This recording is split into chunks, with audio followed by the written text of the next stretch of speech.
Hello. The news on Friday was shocking. MP Sir David Amess murdered while holding a constituency surgery. A senseless and shocking act which has brought people across the political spectrum together in grief and outrage. Another reminder that we live in a desperately broken world. And I guess that for us as Christians, the added shock that Sir David was a Christian, a practicing Roman Catholic. And once again it throws the question at us.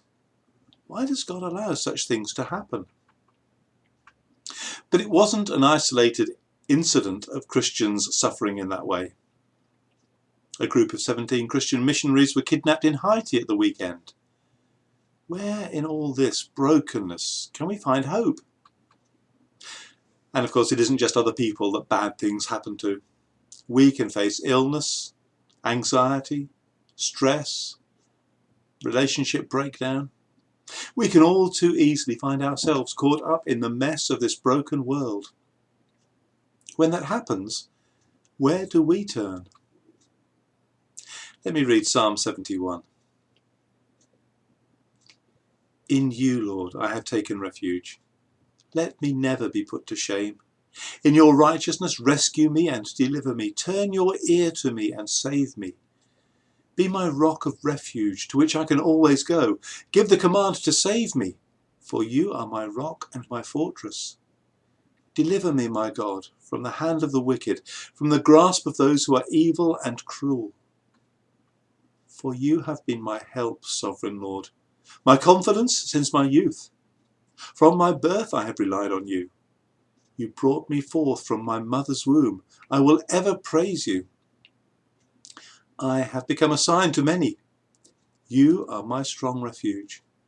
My mouth is filled with your praise, declaring your splendour all day long. Do not cast me away when I am old. Do not forsake me when my strength is gone. For my enemies speak against me.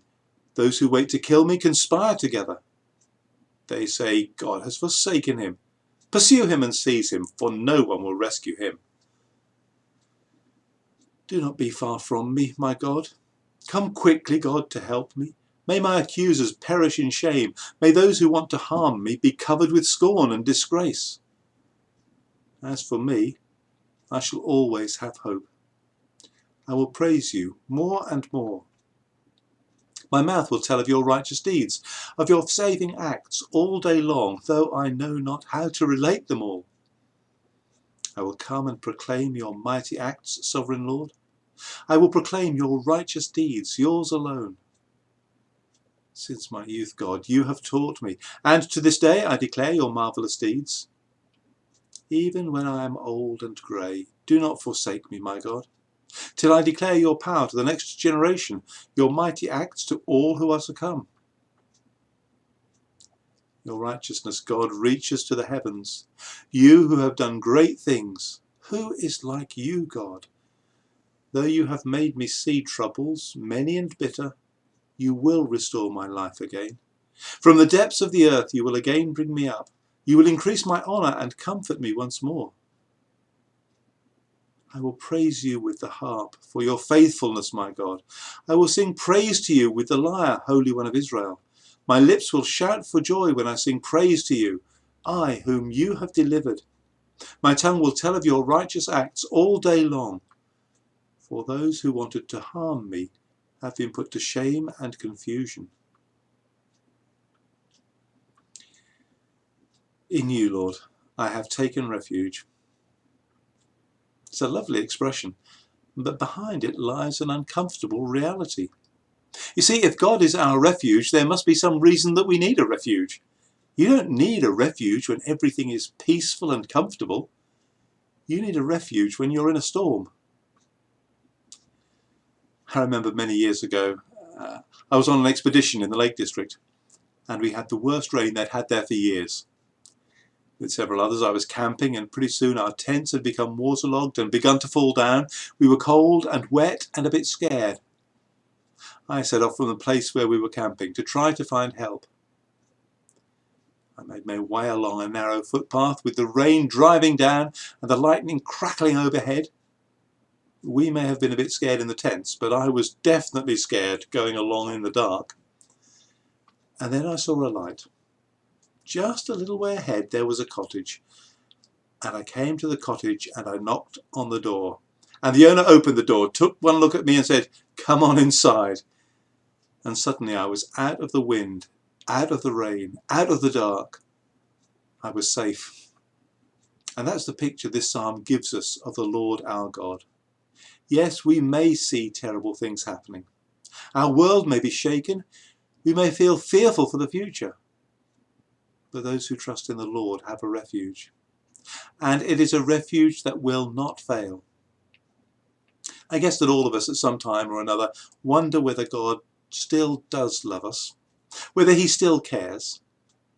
Sometimes it's because we know that we have sinned and let him down. Sometimes it's because we see terrible events and wonder if God is still in control. But the person who wrote this psalm knew that the Lord does not change. He could look back and say, "For you have been my hope, O sovereign Lord, my confidence since my youth." And then he could look forward and say, "Do not cast me away when I am old.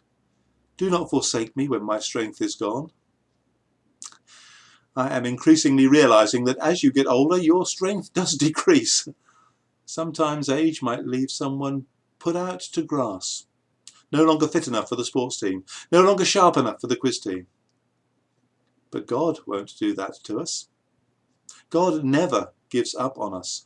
No matter what our situation, we can be confident in him. As for me, I shall always have hope. I will praise you more and more. All our times are in God's hand. We see terrible things happen and wonder, where is God? We face trouble ourselves and wonder if God has forgotten us.